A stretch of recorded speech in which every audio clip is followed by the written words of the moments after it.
what's the long-term plan. We know we're in a dark place, but we need you to be able to show us the light and show us, well, okay, we're heading in that direction. We don't want to end up like the Israelites wandering for 40 years in the desert and making no progress whatsoever. And we are streaming live on YouTube, FBN TV, Facebook, and Isaac 98.1 FM every Wednesday, 8 to 9 p.m.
Hello, I'm Stephen Cummings. Join us every Wednesday for the Citizens Community Forum. Where are we now? Your assessment. We are in a very dark place. As Vidya Naipaul wrote in a title of his book, we are in an area of darkness.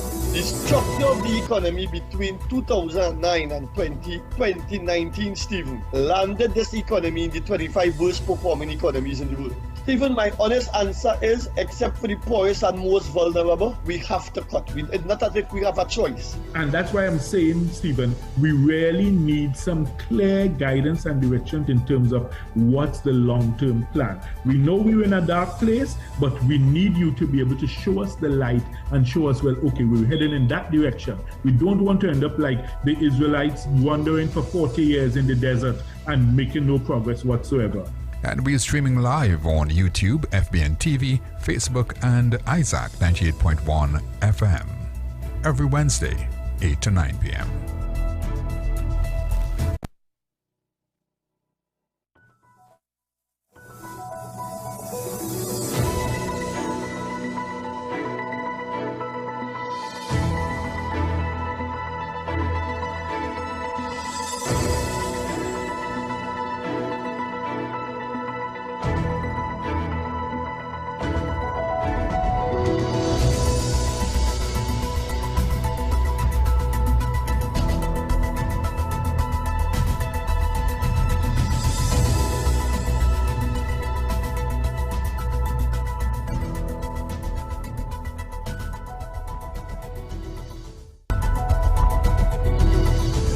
Good evening, I'm Stephen Cummings and welcome again to the another edition of the Citizens Community Forum.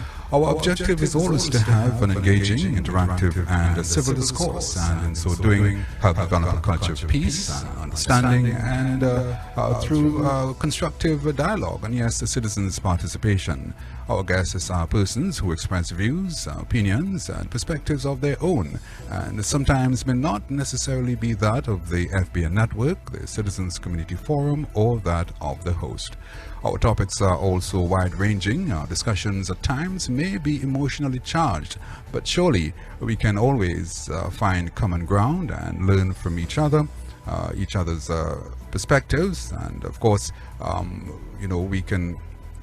we can have a robust discussion, on, as I said, on many differing views and subject matters. Well, last Wednesday, we began some discussion on the upcoming budget, October 4th, part 1, if you will. And this evening, we would like to continue and also conclude with part 2 prior to October 4th, budget day 2021-2022. Now, as I said on Wednesday last, there is no doubt that the Finance Minister, Com Imbert, will be tasked with what can be probably described as one of the most difficult of national budgets when one considers the ravages of a global pandemic and health crisis that have literally forced countries to go into economic reset. And at this time, inside the Citizens Community Forum, our topic: Expectations and Recommendations for Budget 2021-2022, A Citizen's Perspective, Part 2. And as I discussed, the issues, and as we focused on the budget on the last occasion, we touched on many different areas. Of course, we had two of our citizens as well responding to this issue of the budget and looking at what they would like to see in the fiscal package. Now, this evening, though, as we conclude part 2 of the discussion, I would want to let you know who we have on our program this evening. We have Mr. Rishi Maharaj, formerly of Equigov Institute, and we are told still exists, but with primary focus on the state sector, civil society organizations, transparency, good governance, monitoring and evaluation, and as well as Managing Director currently, we understand, of Privacy Advisory Services Limited, or PAS, that's PAS. We are expecting Mr. Maharaj to join us shortly to have a very engaging discussion on this whole business of budget. Mr. Maharaj, welcome again to the Citizens Community Forum. Thank you very much for having me, and good night to all your listeners. Yes, indeed. Our topic this evening: expectations and recommendations for Budget 2021-2022, A Citizen's Perspective, Part 2. Now, Mr. Maharaj, I remember when we had the National Budget Statement of 2020-2021, and that was on the 5th of October, titled Resetting the Economy for Growth and Innovation. And many persons predicted that it would have been a COVID-19 budget, one steeped in austerity measures. And like many other citizens who have been monitoring the state of Trinidad and Tobago's economy, and especially over the last 16 months, and now that we have another budget, what are your initial expectations? In what direction would you like the Minister of Finance to go come October 4th, budget day? I want to start the discussion by getting a perspective from you in terms of your expectations. Well, I think you're right in saying that the minister has on his task a very difficult budget, one that I don't think we've ever seen in the country's history, because you're dealing with a pandemic that is not local, but is global in scope and has affected every single economy and country in the world, effects of which we are still feeling today. I think my expectations of the Minister of Finance, not wanting to predict exactly what he's going to do, but I think he's in a very precarious position in terms of wanting to balance, to ensure that we have some sense of balance or normalcy with regards to economic growth. I mean, growth has stagnated for the last couple of years. So he wants to maintain that we don't get any worse than we are now. So maintain some level of equilibrium with regards to that. But I think he's also going to be tasked with finding some ways to generate income and to generate monies on behalf of the state. We know these issues that we are facing right now with the oil and gas sector, the energy sector.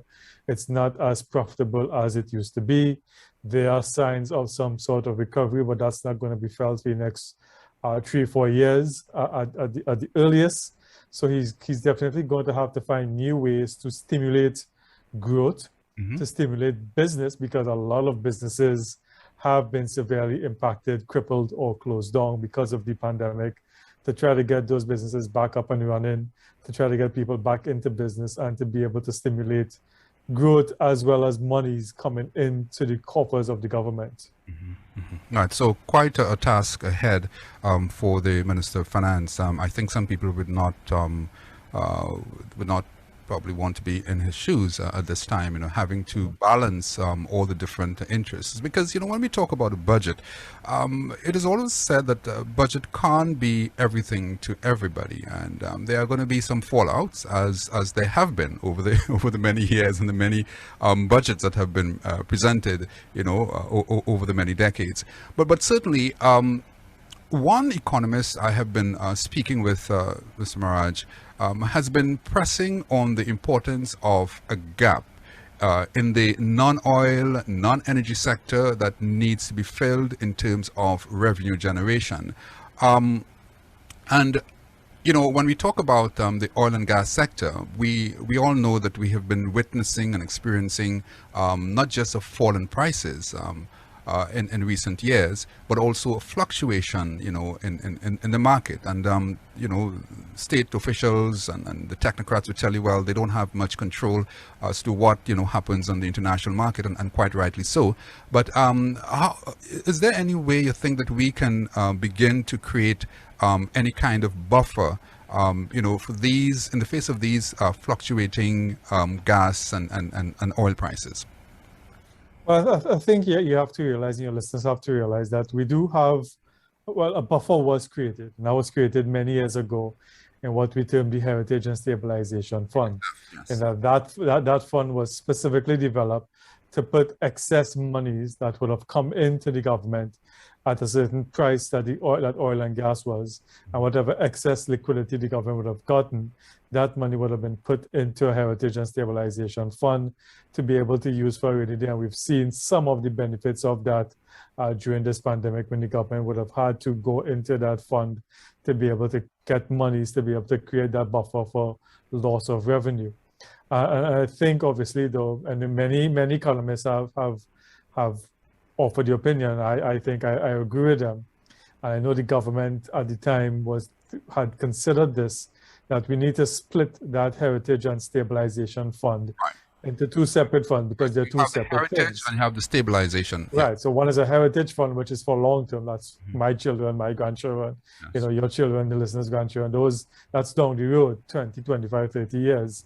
But then, so that's an investment fund that will generate monies and incomes to serve future generations. And then you have a stabilization fund that you can tap into to be able to get that short-term relief when needed. Yes. So I think that is something I think most economists would agree to and have mentioned before, that the government should look at.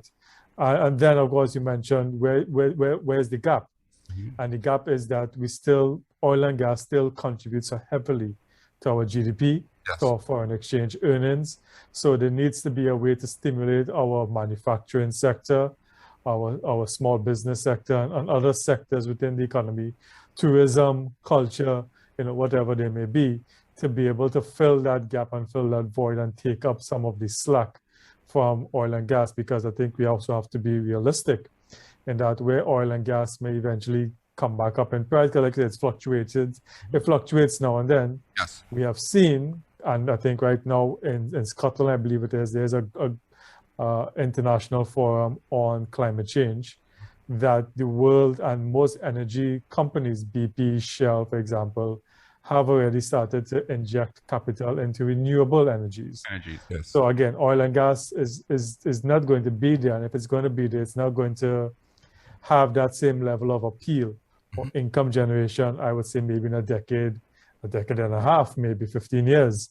So I think we need to also start to think long term and to project that, yes, where oil and gas may eventually come back up and may be able to serve us for a short period again, we also have to think ahead and project that, we need to move into other areas. I think that's something that I would like to see at least mentioned in the budget, some sort of forward thinking, forecasting into, when that level of dependence on oil and gas will no longer be there.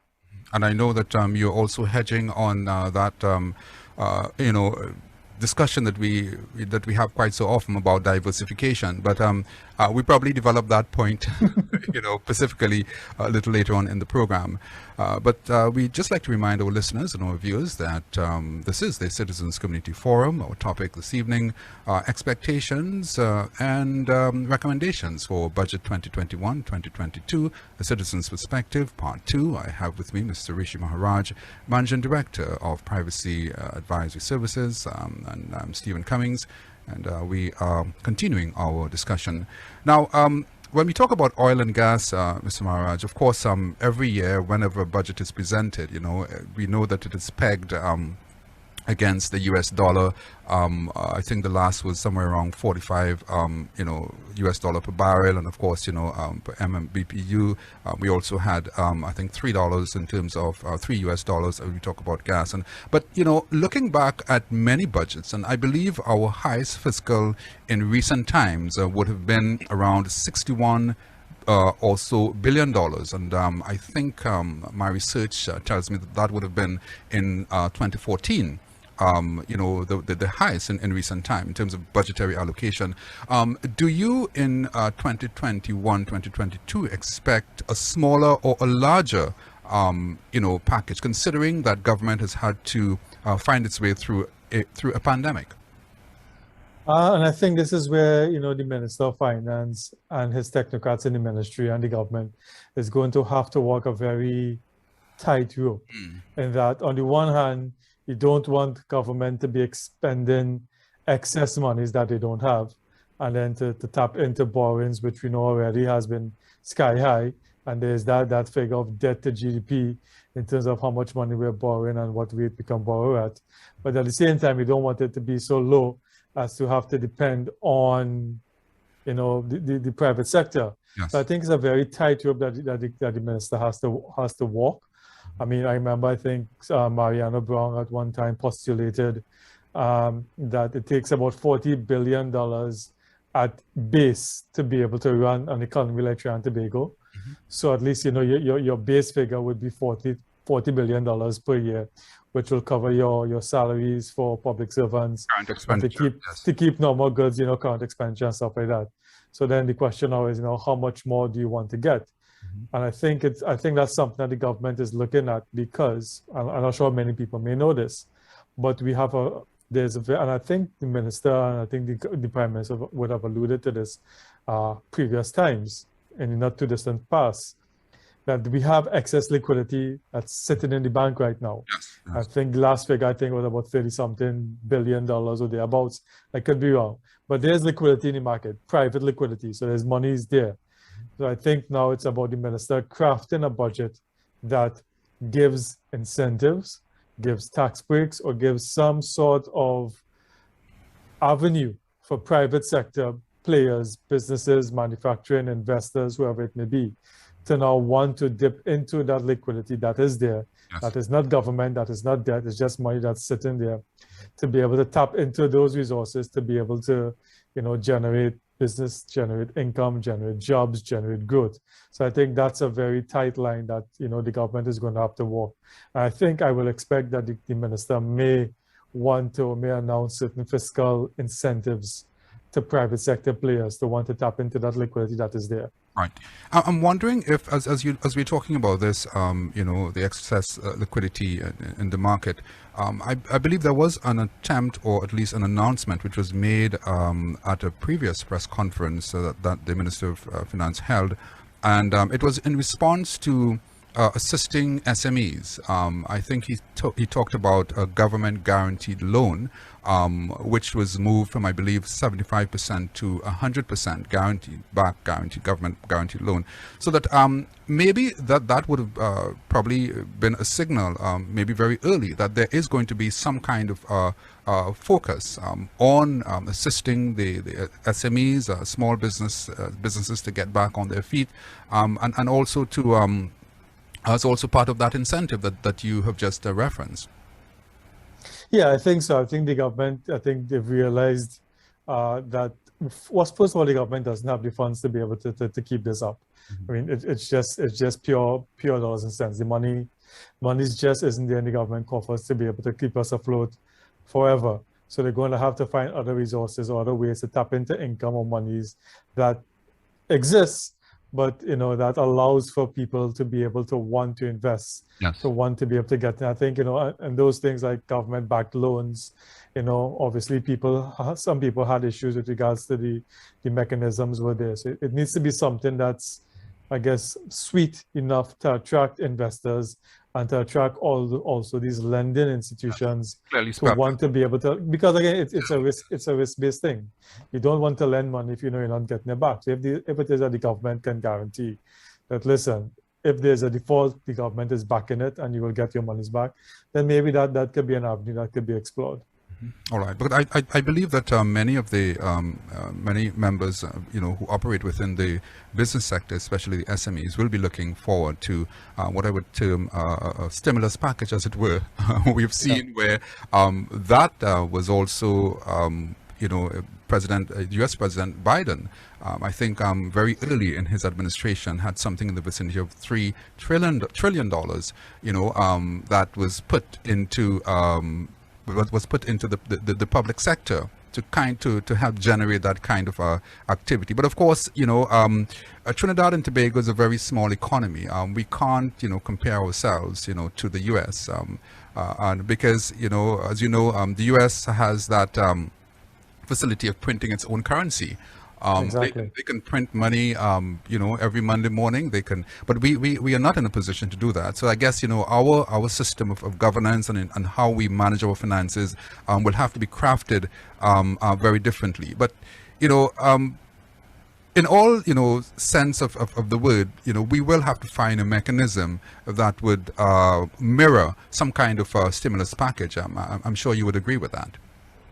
Yeah, I think definitely there needs to be some way to stimulate, some way to tap into, because again, I guess my luxury now is that I am actually in the SME sector, so I see a lot of people one of those, yes, who are there. It probably wouldn't affect me per se, okay. But I know, for example, there are many small businesses out there who have tremendously suffered, but also have tremendously innovated their mode of business during this time. So to find some way to tap into that ingenuity that exists, because I've seen it with my own eyes for the last year and a half, where a lot of people's businesses were literally crippled to the ground, and they found new and inventive ways to reinvent themselves, to remarket themselves, to keep themselves afloat. Yes. So the ingenuity is there. I think now in the age that we live in, technology also allows for that to happen a lot more easier than in past times. In terms of, you can be in Trinidad and market your product throughout the world on your website with logistics and shipping, or you can ship to anywhere in the world. And that obviously brings in foreign exchange, it brings in revenue for the business, and it brings in taxation monies for the government. So I think, there is that need to be able to stimulate those small and medium micro enterprises business to be able to people who want to get in, or people who want to innovate, to be able to keep afloat and to begin to evolve a little bit more. Indeed. I just want to touch a bit on the health sector, Mr. Maharaj. We have seen what the COVID-19 has done, and the pandemic. Obviously, we are going to have to continue to respond to the pandemic, and I believe that the budget would also have there would also be some kind of clear, defined allocation towards responding the continuous response to our health crisis. Do you see an increase in that line item for health come October 4th? I think most definitely the one ministry that would not be affected in terms of allocation of needs right now would be health. I think everybody would probably agree with that, together with national security. But I think at this stage, health, given especially what came out in the news today at the health news conference, where the CMO more or less stated that it's fair to say now that Delta is now at the community level, and we know from what we've seen in countries like the US, UK, India, how Delta can ravish communities.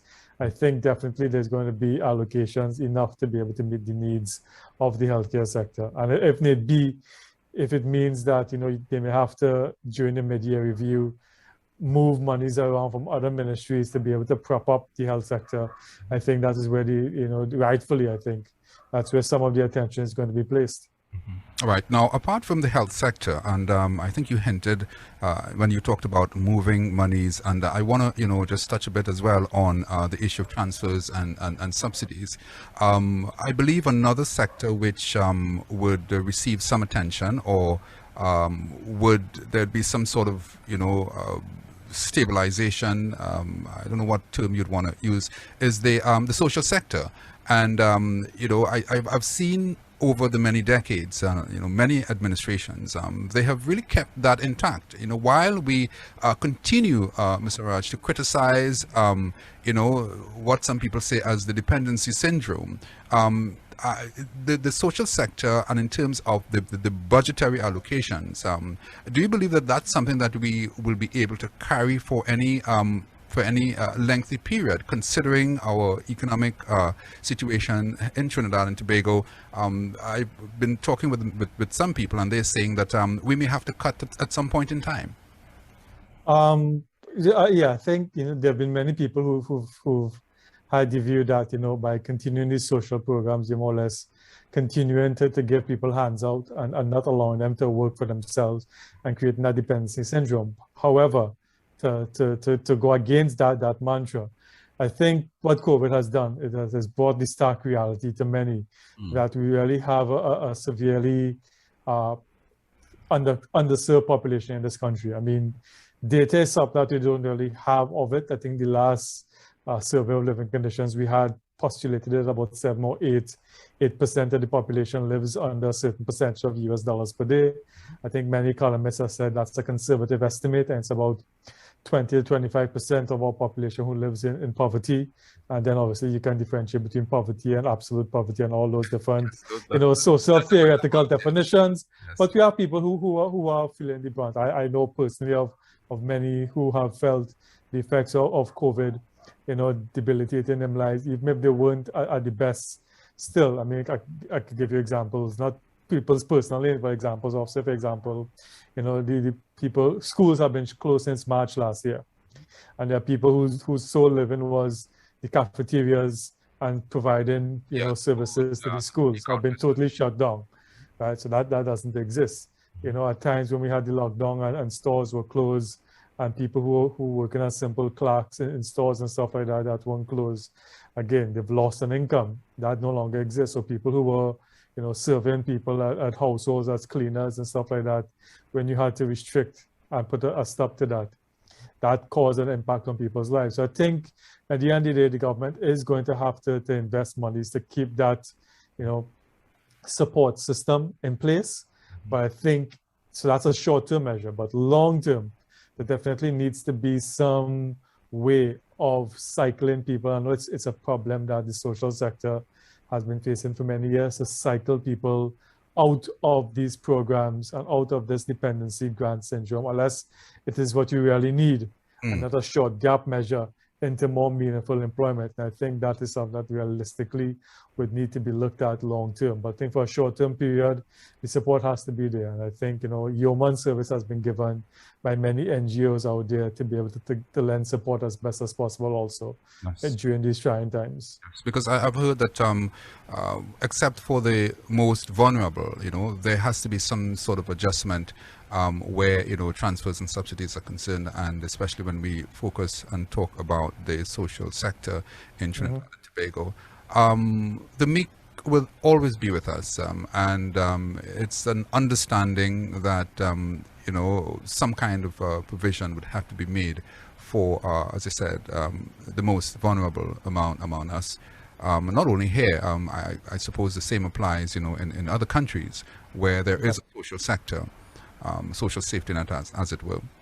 Now, we just like to also remind our listeners that you're listening to and viewing the Citizens Community Forum. Our topic this evening, expectations and recommendations for Budget 2021-2022, A Citizen's Perspective, Part 2.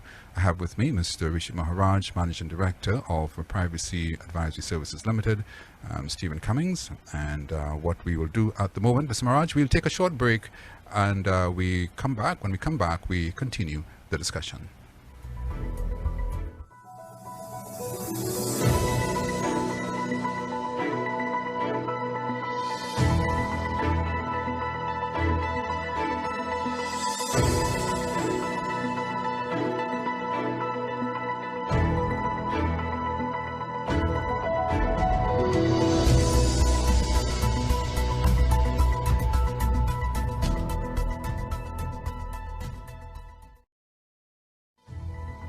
Hello, I'm Stephen Cummings. Join us every Wednesday for the Citizens Community Forum.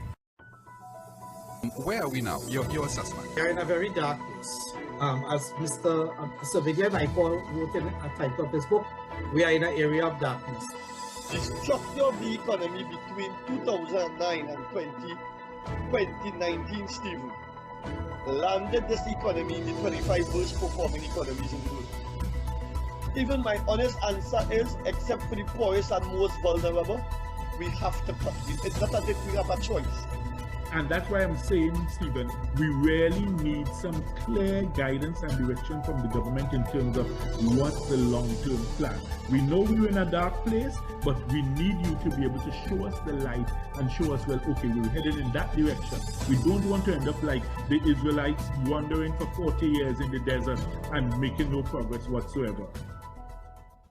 And we are streaming live on YouTube, FBN TV, Facebook, and Isaac 98.1 FM every Wednesday, 8 to 9 p.m.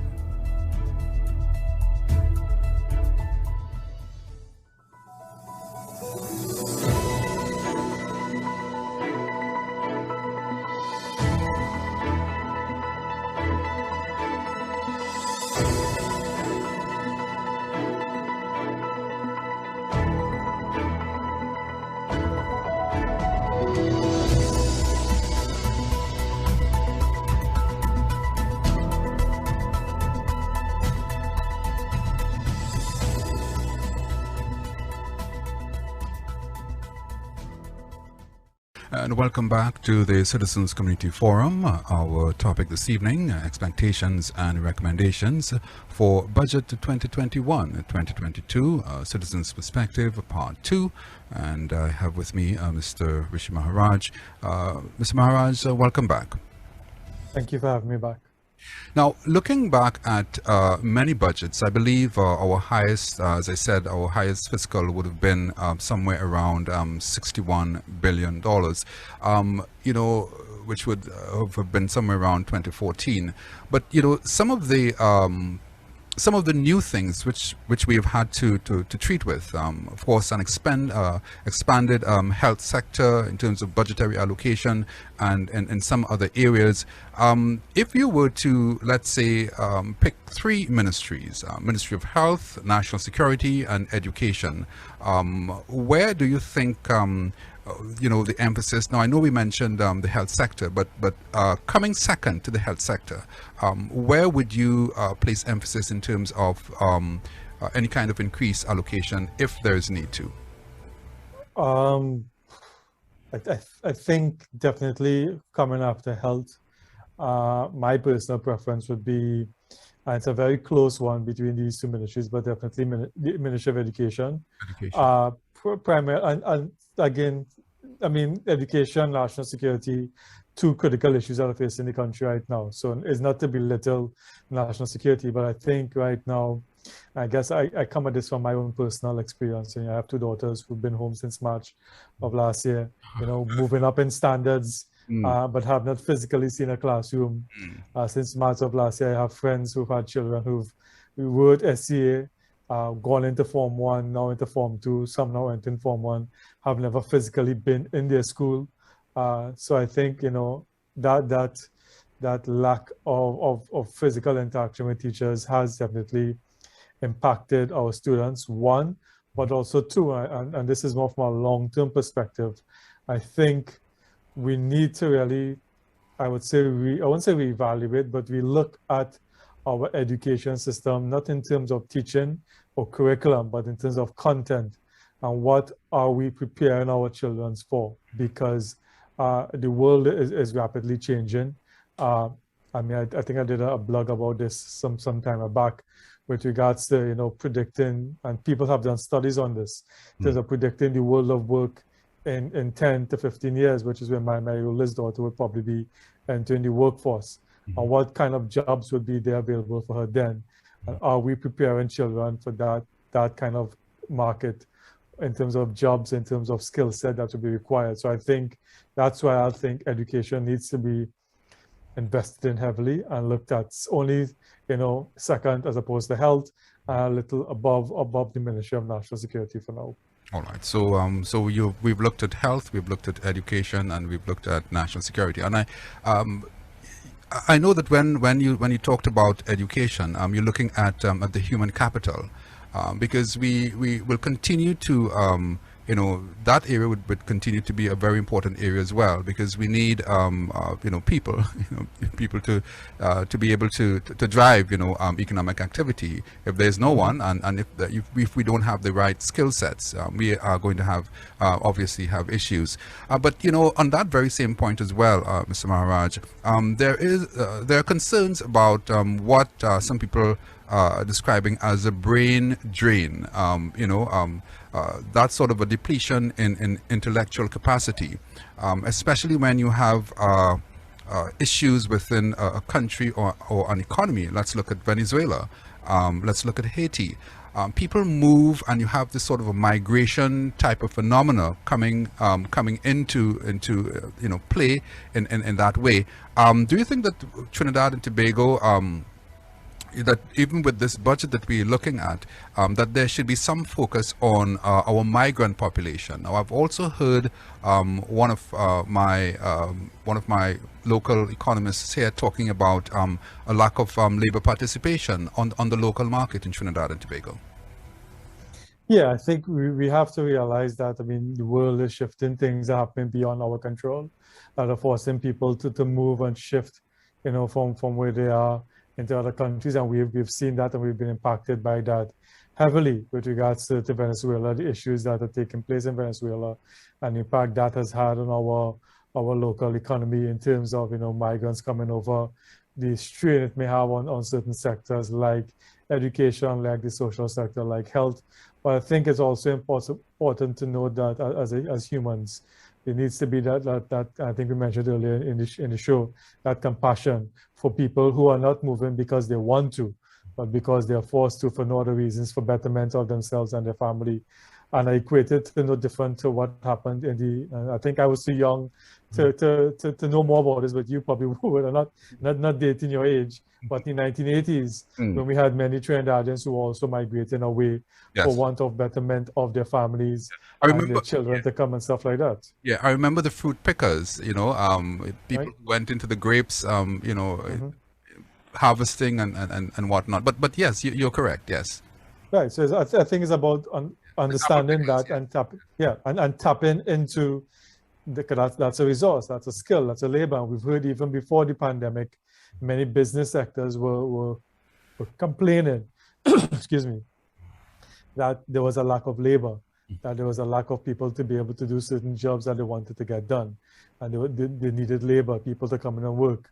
So I think there's an economist from UWI who was attributed that maybe we should tap into this pool resource coming into here and use that as a way to, again, create services, generate income, generate monies to be able to stimulate the economy and move forward. So definitely something I think that should be looked at and not scowned upon. Right, and you're listening to and viewing the Citizens Community Forum. I'm Stephen Cummings. Our topic this evening, expectations and recommendations for budget 2021-2022, and I have with me Mr. Rishi Maharaj, and we are happy to have him here with us discussing the issues this evening. Mr. Maharaj, I want to touch a bit as well on the digital economy, and I know that this is something that will be close to your heart as well. Given your background and where you are, at the moment, it is said that this is expected to streamline processes and identify and eliminate waste, duplication, and efficiency in the provision of government services. Now, I know that you have spent quite a lot of time, a lot of your professional, years, in the public sector, in an advisory capacity, research, planning, etc. How much confidence do you have that this ministry, this new ministry of digital transformation will bring the very same transformation towards the improvement of government services? And I know that this is also going to be featured in the budget, because it was mentioned in last year's budget as well. I think we're 10 years too late. And I say that only because of where I sit, having been previously worked at the Ministry of Public Administration and Information around 2005, 2010, when, at that time we were looking at the whole drive towards e-government and moving towards digitally, improving the goods and services and putting things online and stuff like that. So I think, at that time we were ahead of the game for many in the Caribbean at least, and for whatever reason it may be, we kind of dropped the ball on that and it stagnated. And other countries, I mean, for example, Barbados, Jamaica, Bahamas, for example, have gone ahead and moved ahead of us. So I think we're now playing catch up.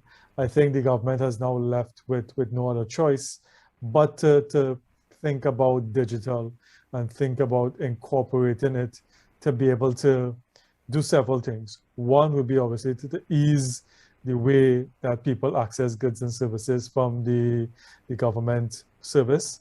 A good example, I think, that exists right now would be and some people may say yes or no to this, but I think the driver's license renewal, for example, that I've seen it personally. So for example, to go renew your license, let's say pre-COVID time, it normally took you a day from work, or at least a half a day from work, yes, to be able to go and line up to pay. In some cases, loss of earnings and income. Loss of earnings. So it's about a half day, sometimes it took about 2-3 hours just waiting to get your picture, paying the cash and stuff like that. That took a while. Oh, just last week. In a room and wait. Exactly, and wait. Yes. Yeah.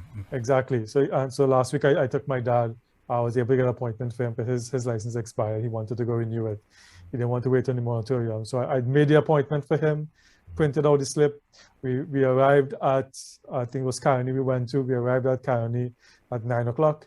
His appointment was 9:45, and they start taking in people for that time slot between 9:30 and 10:30, around 9:15. And by 10:15, we were out of licensing with his license in hand, going back home. Mm-hmm. So that took about less than an hour and 15 minutes to get your license, right? So it shows that and people were turned away for not having appointments and stuff like that, and having your card with your number printed out and stuff like that. So we see that there is moving digital could improve, delivery of goods and services to people, but a lot of work has to be done in the background. It's not about just putting up a website or creating an application form online and saying, good, apply, fill out this form online, send it in, and then it's good as new. A lot of back-end processes would have to be looked at, re-engineered to be able to improve that the way that service is delivered. So I think that the ministry definitely has its work cut out for it. Mr. Maharaj, you talked about 10 years too late. I mean, Mm-hmm. with the kind of culture, the people that we are, do you really believe that we are going to really capitalize in the way that we should with this move towards digitalization? I mean, there's so many things that we talk about over the many decades that never really saw the light of day. I'll give you my answer to that. I think anybody in technology will tell you can get technology to do anything for you. It all depends on what you want to do, and it could be programmed and developed. So technology isn't the problem. It never is the problem. It never was the problem. The problem, and this is what I've experienced personally, having worked in various ministries for about 10, 12 years, in dealing with projects of digital nature, of trying to instill change and new things, is that there's always that cultural issue that you face within the public service. There needs to be a way to be able to bring people on, to make them understand what you're doing, will not take away their jobs, will not take away anything else from them, but there also needs to be strong leadership. I think unless you have strong leadership that says this is the direction that we're going in, regardless of whatever you may take, this is what has to get done. That leadership needs to be there from the front. Yes, you're going to get pushback. Yes, you're going to get people not wanting to because of their own personal needs, because I think we can all be honest about this. We know a lot of people who profit from the bureaucracy in the bureaucracy itself through what some have termed supplemental income to be able to get things to fast track and move along. So I think those people will also feel challenged. So it needs to be, for me, it's a cultural battle. It's a leadership battle that we really need to move forward with if we are to really make that transition and not be stuck in the same, ship that we're on 10 years down the road. All right. And you're listening to and viewing the Citizens Community Forum. I'm Stephen Cummings. Our topic this evening, expectations and recommendations for Budget 2021-2022, Citizens Perspective.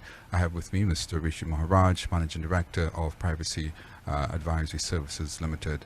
I'm Stephen Cummings, and Mr. Maharaj, we can't, end this program without, discussing this whole, business of when we look at the security aspect of this whole digitalization that we're talking about. Now, I know you mentioned the back end, and there has to be the necessary support system, but still, do you believe that we or if, let's say, you have to give a particular timeline, or within which we can probably see some kind of real returns when we talk about moving towards the digital economy and looking at the security aspect and the maintenance of it, because we live in a world where there's the internet, and there's so many other different things that we need to be aware of.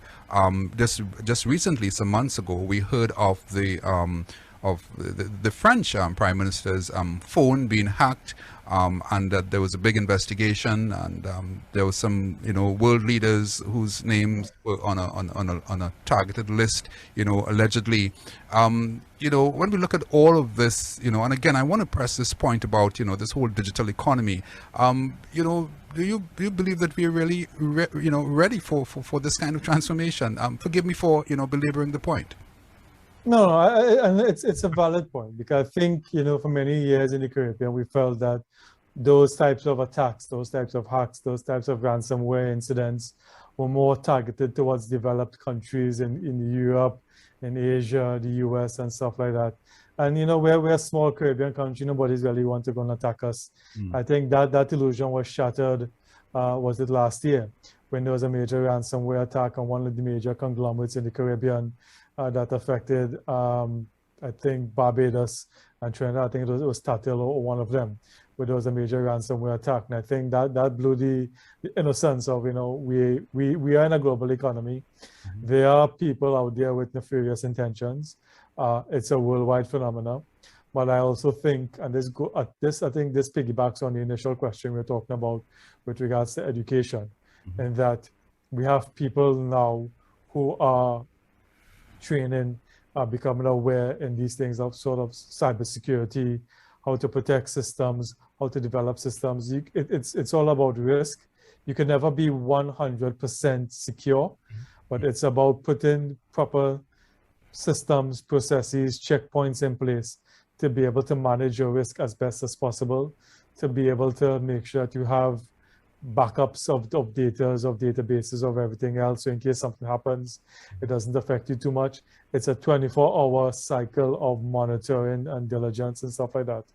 Whether we are there yet, I think we are, because I mean, for now, for the last year and a half, I have been working with a lot of private sector organizations in Trinidad and throughout the Caribbean, who are aware of and who are susceptible to these things. And I've seen the level of, advancement they have in terms of putting proper systems in place to be able to monitor and treat with possible cybersecurity incidents or any kind of incidents that exist out there.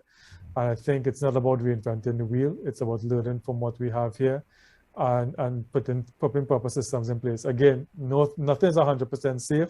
Yes. Technology is always advancing. It's always 10 steps ahead of the game.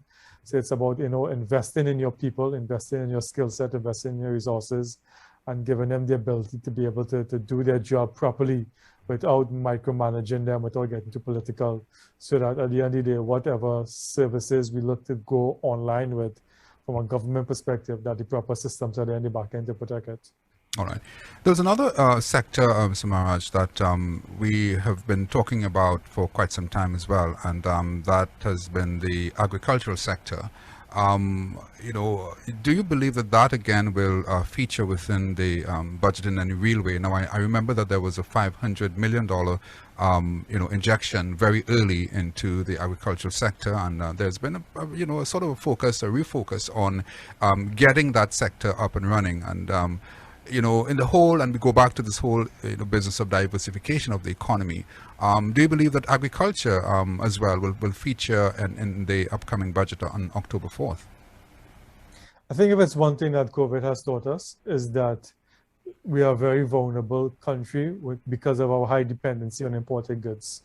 And when that supply chain is hampered or when that supply chain is disrupted, we feel the effects of it here. And it's no more so, I think, than in the food sector, where I think we have it's over, I can't remember how much billions of dollars our food import bill is.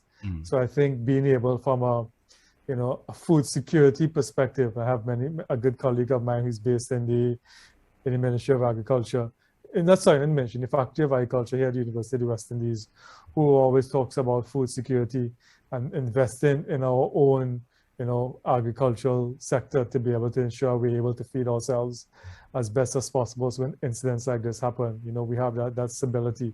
And I think more so, it's about investing in technology. It's about investing in human skill. It's about investing in physical. A lot of these people talk about the roads, access roads, flooding, and all these things. So it's about, I guess, the Ministry of Agriculture together with working with other key ministries such as Ministry of Works and Transport, Ministry of Rural Development. So it's not a one ministry problem, but it's a holistic thing that needs to be looked at from different ministries to ensure that we have some level of food safety and security here, right, in times of these kind of nature. Now, there's also a big discussion about climate change, as you know.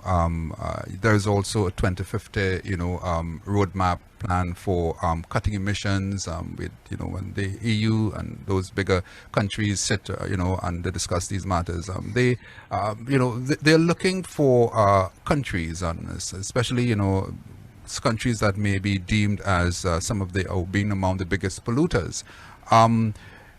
When we look at our budget in Trinidad and Tobago, and this little, small twin island republic, if we were to do the comparatives, to other bigger countries, do you think that there will be any serious focus on climate change issues within this budget as well? Because the discussion, is going internationally, is going into that direction, and has been going in that direction for quite some time. The issue of climate change. I would like to see that happen. I think, and this, I guess, is tied also to our heavy dependence on oil and gas. And that, again, like I mentioned earlier in the program, that is slowly going to wane. And we've seen big energy sectors, big energy companies moving away and starting to invest heavily in other renewable resources. So I think tied to that, the government needs to really look at, from an energy saving point of view, or from another revenue generation point of view, investing in renewables, investing in different ways to be able to create and not have this heavy dependency on oil and gas. But we also need to be aware of the effects of climate change in other sectors of our economy. You just ask people who live in coastal areas about erosion, rising sea levels, yes, and the impact that's having on them. You speak to people in the agricultural sector. Just this week, my wife and I bought some honey from a local friend of ours who produces honey.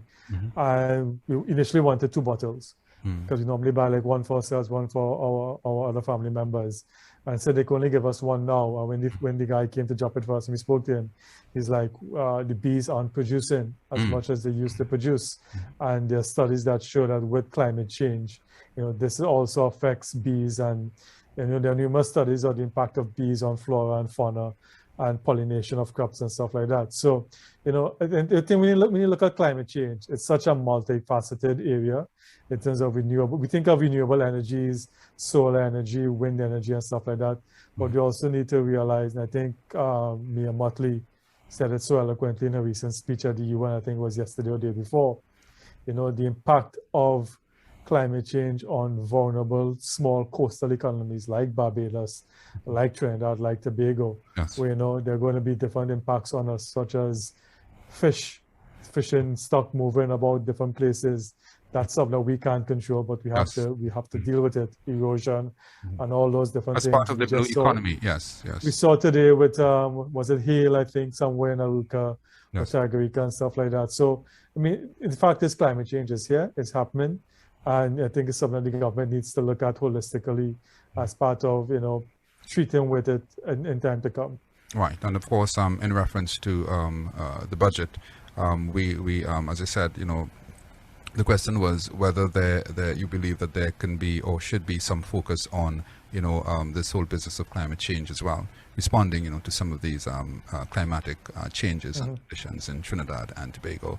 And you're listening to and viewing the Citizens Community Forum. Our topic this evening, expectations and recommendations for Budget 2021-2022, A Citizen's Perspective, Part 2. And I have with me Mr. Rishi Maharaj, Managing Director of Privacy Advisory Services Limited.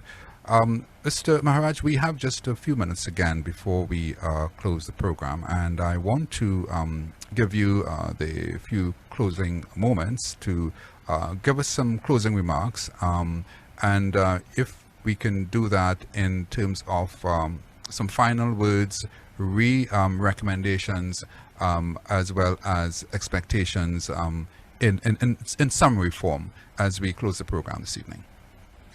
Well, I think in terms of expectations, I expect the minister to be very fiscally conservative in his approach to the budget. I don't expect it to be any $61 billion in expenditure. I expect it to be quite manageable in terms of the expectations. I think he's going to predicate it. I don't know what price he's going to peg at with regards to oil and gas, but there was a 45. There was a 45. Yeah, US but I think on the last. I think again. So I think again his approach is going to be more conservative as to expectations. So it's going to be a very conservative approach to the budget. My hope is that to be able to see something in this budget, I think for small and medium enterprises out there, for entrepreneurs, to be able to stimulate them to want to go into business, or to be able to provide some sort of buffer for them to be able to continue to grow their business, to expand their business in terms of access to resources, access to funds, technology, access to markets in whatever form or fashion. I think also one thing I would hope for, although I don't think he may probably do it, would be to relook our business tax or corporation tax. Yes. Especially if you want to stimulate small and medium enterprises. Right now, small and medium enterprises pay the same amount of tax as other big companies out there, in terms of 30%. So I think if you wanted to stimulate them, I mean, I've seen, for example, in Canada, for example, where there's a tiered tax, business tax system approach tied to your profitability in terms of how much monies you make, from 15% all the way to 20%, and then the bigger taxes for those who make more money. I think that's a way to be able to stimulate businesses to want to make money, to employ people, and to be able to invest in. So I think that's my hope and expectation, that he provides some sort of fiscal incentive, as well as some sort of social safety cover for those who were seriously, impacted by the ravages of COVID on the economy, in terms of loss of jobs, loss of earnings, etc. All right. Mr. Maharaj, thank you so much for being with us again on the Citizens Community Forum. It has been a pleasure, and I suspect that we'll have to continue the discussion. Maybe I can get you back in on a post-budget, post-budget session again. I'd want to leave that invitation open to you. Thank you as always. No problem. Always happy to talk. And that was the Citizens Community Forum for this evening, and the topic expectations and recommendations for Budget 2021-2022, a Citizen's Perspective, Part 2. And my guest there was Mr. Rishi Maharaj, Managing Director of Privacy Advisory Services Limited, Stephen Cummings. And of course, we will be having Budget 2021-2022 on the 4th of October. And we will be carrying live the budget presentation. There will also be a post-budget panel, and of course you can look out for that. We're streaming on all of our social media platforms, YouTube, Facebook, and of course we will be live with an expert panel on Isaac 98.1 FM. So until next Wednesday, and even before that, we as I said, we will be having a full coverage of the budget come October 4th. So that's it for now. I'm Stephen Cummings. See you next Wednesday. It was a famous poet who once said, "They came for the Jews, and I did not speak out because I was not a Jew. Then they came for the communists, and I did not speak out because I was not a communist. And then they came for me, and there was no one left to speak for me." Words there from famous poet Martin Niemöller, 1892 to 1984.